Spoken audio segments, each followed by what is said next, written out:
Vasanth TV ரசிகர்களுக்கு வணக்கம். இன்னைக்கும் நம்மளுடைய தெரிந்து கொள்வோம் நிகழ்ச்சியில தெரியாத பல விஷயங்கள் தான் தெரிஞ்சுக்க போறோம். ஒரு சூரியனுடைய வெப்பம் அது எந்த அளவுக்கு இருக்குன்னு யோசிச்சிருக்கீங்களா? அதோடைய கோருக்குள்ள போய் பார்க்கும்போது, அதாவது சூரியனுடைய நடுப்புறத்த நம்ம பார்க்கும்போது, அப்ப அது எந்த அளவுக்கு ஹீட்டா இருக்கும். வெளியவே இவ்வளோ கதிர் இருக்கு. இப்பல்லாம் பார்த்தோம்னா சென்னையிலேயே 40 டிகிரி செல்சியஸ்ன்னு சொல்றாங்களே. அப்ப இந்த அளவுக்கான கதிர்வீழ்ச்சி பாயுது நம்முடைய பூமிக்கு.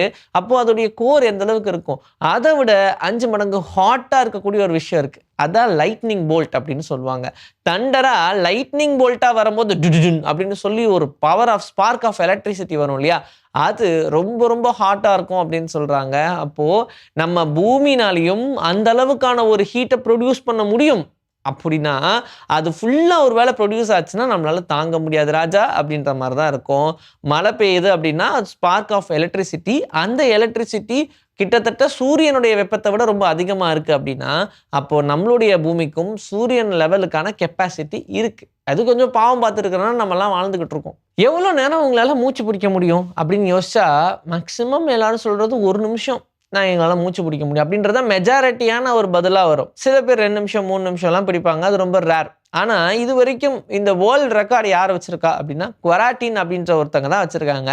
அவர் கிட்டத்தட்ட 24.5 நிமிஷம் அப்படின்னா, கிட்டத்தட்ட 1/2 மணி நேரத்துக்கும் ஒரு 5 நிமிஷம் கம்மி மட்டுமே தண்ணிக்குள்ள மூச்ச புடிச்சுட்டு உட்கார்ந்துருக்காங்களாம். அப்படின்னா பாருங்க, ஒருவேளை கில்லி படத்துல இவங்க நடிச்சிருந்தாங்கன்னா, அப்படியே முங்கும்போது ரொம்ப நேரம் உள்ள இருந்திருக்கலாம். வெளியவே வந்திருக்க முடியாது. நிலாவுடைய சைஸ் எம்மாம் பெருசுன்னு கேட்டா, அது ரொம்ப பெருசு அப்படின்னு நம்ம சொல்லுவோம். ஆனா, நம்ம பூமியோட சின்னதுன்னு மட்டும் தெரியும். ஆனா, போக போக அது பூமியோட சின்னதாகிட்டே போகுதோ அப்படின்ற மாரி ஒரு ஃபீல் இருக்கும்ல.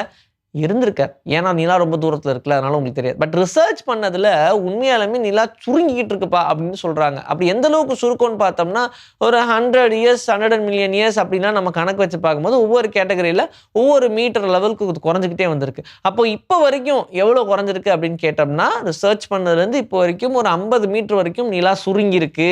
ஆனா, இது 100 மில்லியன் இயர்ஸ் அப்படின்னு சொல்றாங்க. அப்படின்னா அது எவ்வளோ மில்லி மீட்டர் வரைக்கும் அது சுருங்கி இருக்கும். இப்படியே சுருங்கிக்கிட்டே போறதுனால தான் அது பூமிய விட சின்னதா இருக்கு அப்படின்னும், முன்னாடி அது பூமிய விட பெருசா தான் இருந்துச்சு அப்படின்னும் சொல்றாங்க.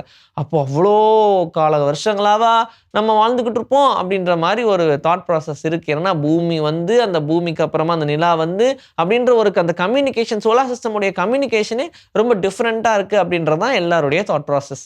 நீங்க டாக்ஸ் வீட்ல வளர்க்குறீங்கன்னு வச்சுக்கோங்க. அந்த டாக்ஸ் கிட்ட நீங்க பேசிக்கிட்டே இருக்கீங்க அப்படின்னா, அது பெருசா எல்லா வேர்ட்ஸ்க்குள்ள ரெஸ்பாண்ட் பண்ணாது. இல்ல ஒருவேளை நீங்க உங்களுக்குள்ள உங்க பேரண்ட்ஸ் கிட்டயோ, இல்ல உங்க ஃபிரெண்ட்ஸ் கிட்டயோ யார்ட்டயோ பேசிட்டு இருக்கும்போது பக்கத்துல அந்த டாக் இருக்கு அப்படின்னா, அதுவுமே பெருசா எதுவும் அதுக்கு ரெஸ்பாண்ட் பண்ணாது.